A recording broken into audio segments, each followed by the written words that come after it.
Astăzi o să vă arăt un slime care l-am făcut eu astăzi. Nu prea mi-e chiar foarte bine, deci hai să nu mai lungim intro-ul și să începem. Acesta este slime-ul, este foarte mare, cu lipici transparent. O cutie cam atâta, am pus pe toată. De lipici transparent. Are și niște confeti.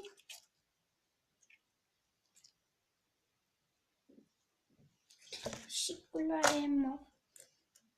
De asta arătă confeti din el.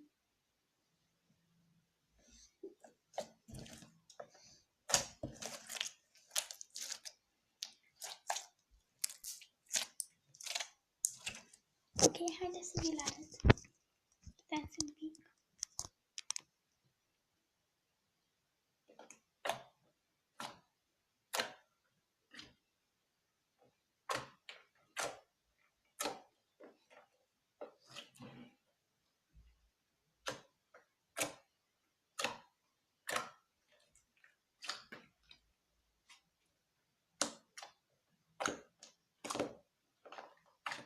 E puțin fluffy pentru că i-am pus puțin apă, dar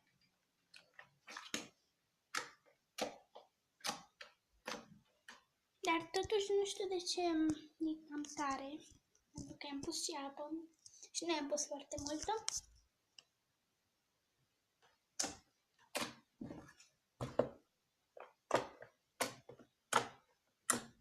Și are mult confeti.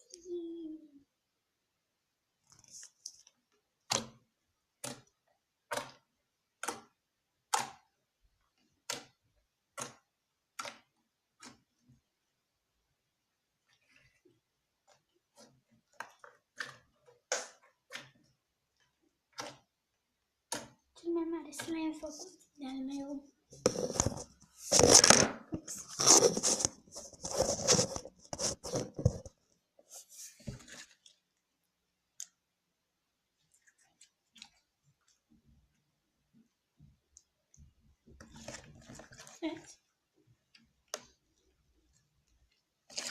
Cam greu dacă e mare, e cam greu să-l întinzi. Ok, o să fac și videoclipuri cu jocuri, doar cu jocuri, adică jucării.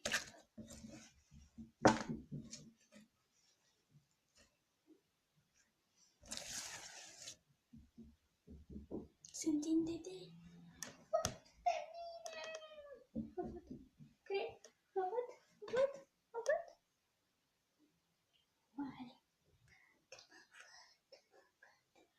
Nu cred că mă văd, pentru că nici nu văd, pentru că mă filmez cu telefonul.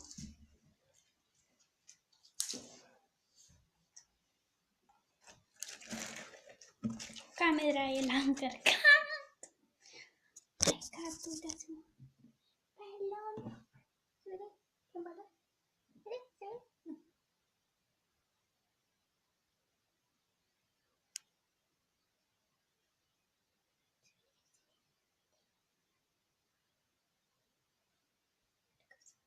Aici este un balon.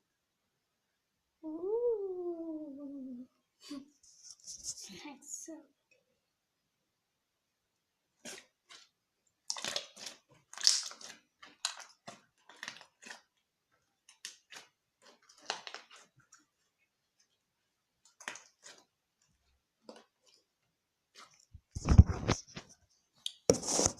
Ok.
și nu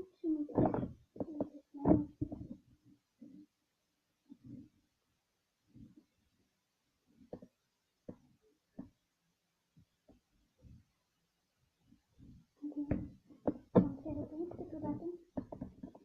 Nu, de fapt.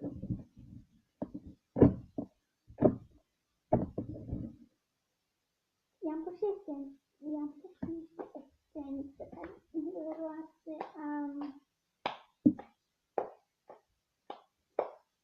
a struguri.